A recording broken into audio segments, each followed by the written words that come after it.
Tamil Junior August 2013. Get ready. 10 seconds. 5 seconds. Start. பேரவை தலைவர் அவர்களே, போக்குவரத்து துறை மானியத்தின் மீது என்னுடைய கட்சியின் சார்பாக சில கோரிக்கைகளை முன்வைக்க விரும்புகிறேன். போக்குவரத்து, சாலைகள், பாலங்கள் மேம்பாடு எவ்வளவு அவசியம் என்பது நம் எல்லோருக்கும் தெரியும். இது பற்றி அமைச்சர்களும் அறிவார்கள் என்பதும் நமக்கு தெரியாமல் இல்லை. போக்குவரத்து துறை அமைச்சர் இளைஞராக இருப்பதால் துடிப்போடு இந்த துறையில் ஆற்ற வேண்டிய வேலைகளை செய்து முடிப்பார் என்ற நம்பிக்கை இருக்கிறது. எவ்வளவு வேகமாக பணியாற்றுகிறவராக இருந்தாலும் இந்த துறைக்கு உரித்தான வேகத்தடை எல்லா பணிகளையும் தாமதப்படுத்தி விடுவதாக பலரும் நினைக்கிறார்கள்.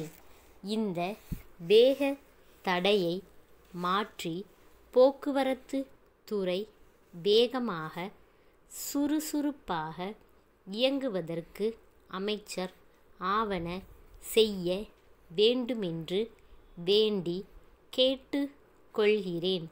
மத்திய அரசு இலாகாக்கள் ஒவ்வொன்றிலும் ஒரு பாராளுமன்ற ஆலோசனை குழு இருப்பதாக நான் அறிகிறேன்.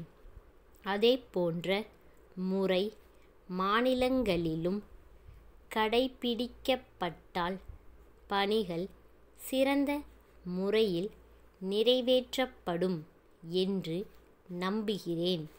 மாநில அமைச்சர்கள் தலைமையில் அமைக்கப்படும் ஆலோசனை குழு 3 மாதங்களுக்கு ஒரு முறையாவது கூடி ஆற்ற வேண்டிய பணிகள் குறித்து பரிசீலித்து நடவடிக்கை எடுக்க பரிந்துரைத்தால் மக்களுக்கு நலன் பயக்கும் என்பது என் கருத்தாகும்.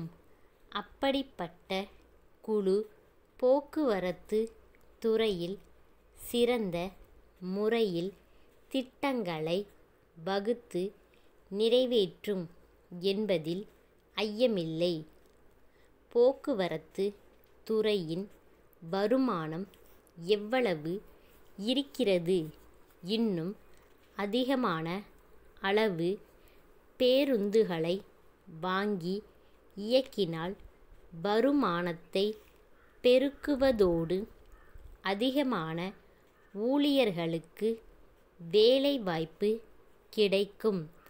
அதுவும் தவிர மக்களுக்கு போக்குவரத்து வசதி பெருகுவதற்கு வாய்ப்பு உள்ளது என்பது போன்ற எண்ணங்களை இந்த குழுவில் வெளியிட்டு பரிசீலனை செய்து அவற்றை நிறைவேற்ற விரைவான நடவடிக்கைகள் எடுத்தால் மிகுந்த நலன் பயக்கும் என்பதை அழுத்தந்திருத்தமாக தெரிவித்துக்கொள்ள ஆசைப்படுகிறேன். லாபம் வருகிற வழி தடங்களை மட்டுமே கருத்தில் கொள்ளாமல் மக்களுக்கு அதிக அளவில் போக்குவரத்து வசதி செய்து கொடுக்க வேண்டும் என்ற கருத்தை மனதில் இருத்தி கொண்டு பணியாற்ற வேண்டிய அவசியத்தை வலியுறுத்தி கூற ஆசைப்படுகிறேன். எடுத்து கூறிய கருத்துக்களை கவனத்தில் கொள்ளும்படி கேட்டு கொண்டு வாய்ப்புக்கு நன்றி கூறி அமைகிறேன். சென்னையில் மயிலாப்பூரிலுள்ள கோவிந்தன் கூட்டமைப்பு, கோவை ராம நகரிலுள்ள சுப்பிரமணியனுக்கு எழுதிய கடிதம். அன்புடையீர், தங்களது கடிதமும் அதனோடு அனுப்பப்பட்ட ஆவணங்களும் கிடைக்கப் பெற்றோம்.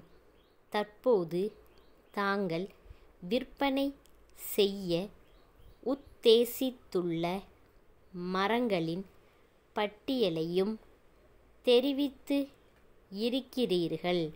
எங்களுக்கு தேவையான வாகை மரங்கள் தங்களிடம் இருப்பதாக தெரிய வருகிறது. இது எங்களுக்கு மிகுந்த மன திருப்தியை அளிக்கிறது. இருந்தபோதிலும் மரங்களை வெட்டி எடுத்து செல்ல தாங்கள் நிர்ணயித்துள்ள கால அளவு மிகவும் குறைவாக இருக்கிறது. கால நிலையும் சீராக இல்லாத காரணத்தால் உடனே மரங்களை வெட்டுவது சாத்தியமாக இருக்காது. கால அவகாசத்தை சற்று நீட்டித்தர இயலுமா என்பதை எங்களுக்கு தெரிவித்தால் நல்லது. வெட்டப்பட்ட மரங்களை எடுத்து செல்ல வசதி இல்லாததால் தங்களுடைய பதிலை வைத்து நாங்கள் முடிவெடுக்க வேண்டியிருக்கிறது. தங்கள் உண்மையுள்ள ஸ்டாப்.